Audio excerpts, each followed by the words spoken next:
Same way operational role, just like other operational functions, कि भाई वो various day to day basis पे अलग अलग रोल प्ले कर रहा है। लाइक रिक्रूटर, कि जहाँ पे वो रिक्रूटर के रूप में जब लोगों को एडवर्टाइजमेंट देने के लिए जब जाता है, तो रिक्रूटर के रूप में उसको एनालाइज करना है कि भाई हम कौन सी जॉब के लिए एडवर्टाइजमेंट दे रहे हैं, वो जॉब क्या है, वो जॉब करने के लिए क्या स्किल्स नॉलेज एबिलिटी चाहिए, कितना एक्सपीरियंस चाहिए। तो वो सारी चीज़ों के बारे में उसको नॉलेज होना चाहिए, उसका डिसीजंस लेना चाहिए। तो वो जो जॉब एनालिसिस है वो करेगा अपने बाकी के एक्सपर्ट्स के साथ, बाकी के मेंबर्स के साथ वो डिस्कस करेगा और सही तरीके से आइडेंटिफाई करके फिर एडवर्टाइजमेंट फाइनल करके वो देगा। तो एट दैट टाइम कि भाई वो क्या है, रिक्रूटर का रोल प्ले कर रहा है। सेम वे सिलेक्टर का रोल प्ले कर सकता है, रिक्रूटमेंट एंड सिलेक्शन, कि भाई जहाँ पे वो इंटरव्यूज लेने के लिए बैठेगा और वहाँ पे उसका रोल क्या होगा कि जितने एप्लीकेंट्स आए हैं उनको ऑब्जर्व करना है, देखना है, एनालाइज करना है, उनके पास क्या स्किल्स नॉलेज एबिलिटीज़ है और वो जॉब के लिए क्या चाहिए, तो सही बंदे को मेरे को अपॉइंट करना है। तो at that time he is playing the role of recruiter and selector. Same way for the training and development, कि भाई HR मैनेजर्स के रूप में उसका रोल क्या होगा कि भाई जो एम्प्लॉयज उसने अपॉइंट तो कर दिए, बट उसके बाद वो हर एक एम्प्लॉयज जो है वो अपने करियर में आगे बढ़े, उसका प्रमोशंस हो, उसको अच्छी लाइफ मिले। तो वो बंदा का परफॉर्मेंस क्या है, कैसा है, वो चीज़ के ऊपर उसका ध्यान है। तो टैलेंट एक्विजिशंस है, टैलेंट रिटेंशंस है और इवन टैलेंट इम्प्रूवमेंट है। तो ये सारी चीज़ों के ऊपर उसका फोकस होना चाहिए, ध्यान देना चाहिए। तो वो कौन से एम्प्लॉयज़ को क्या ट्रेनिंग देनी है, on the job of the job, वो एनालाइज करेगा, वो डिसाइड करेगा। हमारे जो सीनियर मैनेजमेंट है उनमें से कौन से मैनेजमेंट के पर्टिकुलर पर्सन्स को कंसर्न स्किल्स उसकी डेवलप करनी है, तो वो एनालाइज करेगा, वो डिसीजंस लेगा। इवन मोटिवेटर्स का रोल प्ले करेगा कि जहाँ पे वो अपने एम्प्लॉयज़ जो है उनकी क्या नीड्स एंड वांट्स अनफुलफिल्ड है, उनको क्या रिवॉर्ड के रूप में हम दे सकते हैं, मॉनेटरी नॉन मॉनेटरी के, जिसके माध्यम से हम उनको मोटिवेट कर सकते हैं। तो वो सारे डिसीजंस वो वहाँ पे ले रहा है, फाइनलाइज कर रहा है। तो वहाँ पे वो रोल प्ले कर रहा है ट्रेनर एंड डेवलपमेंट का और मोटिवेटर्स का। सेम वे कोऑर्डिनेटर और लिंकर, कि भाई वहाँ पे उसके रोल के अंदर क्या काम करना है उसको, कि भाई लिंक करना है, कनेक्ट करना है। तो वंस अगेन हमने ऑलरेडी समझा था किसको कनेक्ट करना है, तो कि भाई एम्प्लॉयर और एम्प्लॉई को कनेक्ट करना है, एक डिपार्टमेंट के एफर्ट्स को दूसरी डिपार्टमेंट के एफर्ट्स के साथ कनेक्ट करना है। तो क्या है, सभी लोग एक दूसरे के साथ सही तरीके से मिल के साथ में काम करें towards the attainment of the organisational goal. तो वो चीज में बीइंग अ HR मैनेजर्स उसको एक इम्पोर्टेंट रोल प्ले करना है कि भाई सबके बीच में एक अच्छा हेल्दी रिलेशनशिप मेंटेन रखना है, even between the departments, even between the employer and employee, even between the company and customers, public relations, PR। तो वो सारी चीज़ें क्या है उसको ध्यान में रखनी है। नेक्स्ट इज इवन मीडिएटर करके है एक पॉइंट, यहाँ पे मैं लिखना भूल गया। मीडिएटर के अंदर क्या है, जस्ट लाइक अ लिंकिंग पिन, वो मीडिएटर का रोल प्ले कर रहा है कि जहाँ पे अगर कोई इश्यूज प्रॉब्लम होता है between the two employees, between the group of employees versus group of employees, between the senior and juniors, तो वहाँ पे कोई भी इश्यूज प्रॉब्लम झगड़ा होता है, तो वो झगड़े को रिजोल्व करने एज ए मीडिएटर के रूप में रिजोल्व करने की रिस्पॉन्सिबिलिटीज भी उसकी होती है। तो वहाँ पे वो रोल प्ले कर रहा है मीडिएटर, कि भाई मिडल मैन बन के दोनों पार्टीज को हेल्प करता है in resolving the particular issues. Then next is he is playing the role of champion, कि भाई जो पर्टिकुलर एम्प्लॉयज के लिए एक चैंपियन है।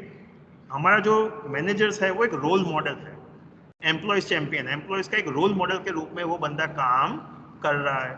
कि जहाँ पे ही इज एम्प्लॉयज एडवोकेट, कि भाई वो एम्प्लॉयज एडवोकेट है, कि वो एम्प्लॉयज को कैसे हेल्प करेगा in terms of placing the people on the right job, कि भाई सही बंदे को सही जगह पे अगर जॉब पे वो असाइन करता है, पोस्ट करता है, तो वो बंदा को वो काम अच्छा लगेगा, तो वो बंदा वो पर्टिकुलर काम बहुत ही अच्छी तरीके से सेटिस्फैक्टरी वे में कर पाएगा।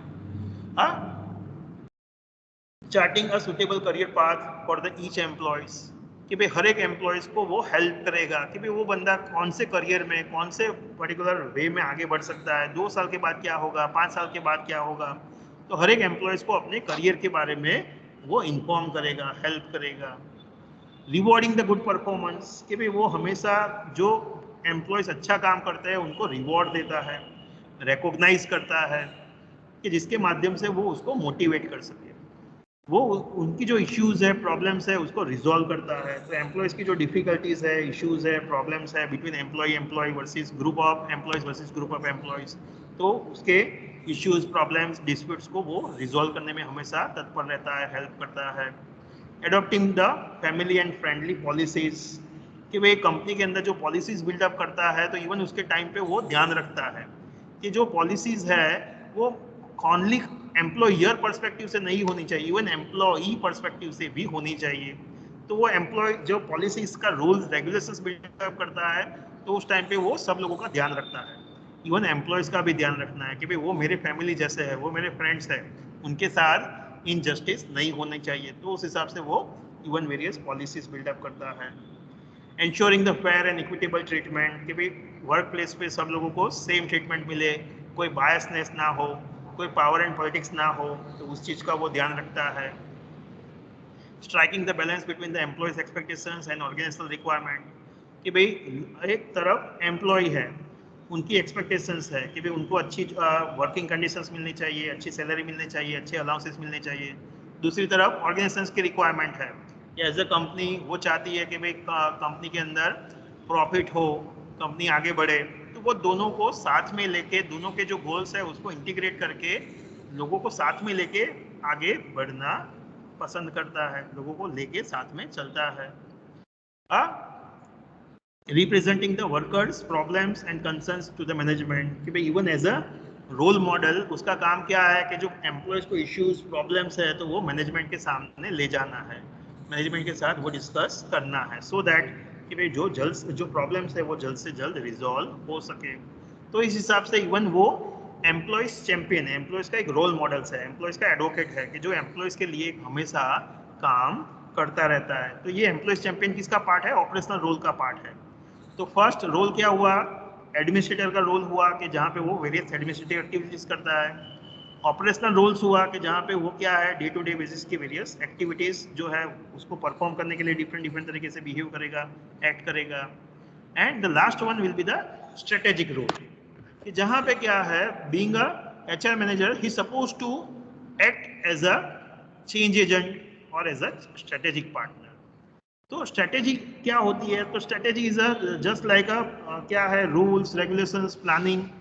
तो हम रोड मैप बनाते हैं, तो कंपनी जो होगी, कंपनी का कोई स्पेसिफिक गोल होगा, तो वो गोल हम कैसे अटेन करेंगे, कंपनी के अंदर क्या करेंगे, कैसे करेंगे, फ्यूचर के अंदर हम कौन कौन सी नई एक्टिविटीज करेंगे। तो ये क्या है? वेरियस स्ट्रेटेजिकल एक्टिविटीज है, प्लान्स है, कि जिसके माध्यम से हम क्या है, कंसर्न गोल को अटेन करना चाहते हैं। तो वो जो स्ट्रेटेजी बिल्डअप होती है, कंपनी जब स्ट्रेटेजी बिल्डअप करती है, तो उसके अंदर भी क्या है, ह्यूमन रिसोर्स मैनेजर एक इंपॉर्टेंट रोल प्ले करता है। वो स्ट्रेटेजी का इम्प्लीकेशंस कंपनी के अंदर जब होता है, तो वो इम्प्लीकेशंस में भी क्या है, वो एचआर मैनेजर एक इंपॉर्टेंट रोल प्ले करता है। तो starting with the first role is a change agent, कि भाई कंपनी के अंदर क्या होगा, हमेशा कुछ ना कुछ टाइप का चेंज होता रहेगा। चेंज मीन्स, चेंज का मतलब क्या होता है? समथिंग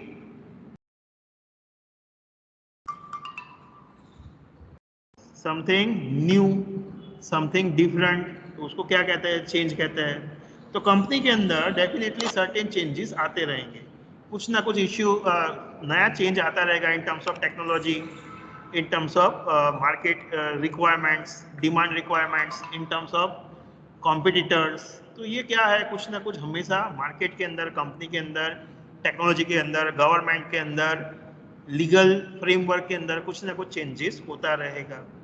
तो जब कोई बड़ा चेंजेस आता है और हमें उसको एक्सेप्ट करना होता है, तो हमारी ह्यूमन टेंडेंसी क्या होती है? Being our individuals we always oppose, कि भाई हम हमेशा क्या है, चेंज को अपोज करते हैं, हम हमेशा चेंज के लिए तैयार नहीं होते हैं। तो यहाँ पे एचआर मैनेजर का रोल क्या हो जाएगा? एक चेंज एजेंट के रूप में रोल हो जाएगा उसका। चेंज एजेंट क्या होगा? कि भाई चेंज एजेंट एक ऐसा बंदा है कि जो लोगों को मोटिवेट करेगा, उनको कन्विंस करेगा कि भाई चेंज क्या है, चेंज से क्या क्या फायदा होगा। तो वो जो एम्प्लॉयज है उनको कन्विंस करने में, उनको मोटिवेट करने में, उनको जो चेंजेस है उसके फायदे समझाने में वो एक इम्पोर्टेंट रोल प्ले करता है।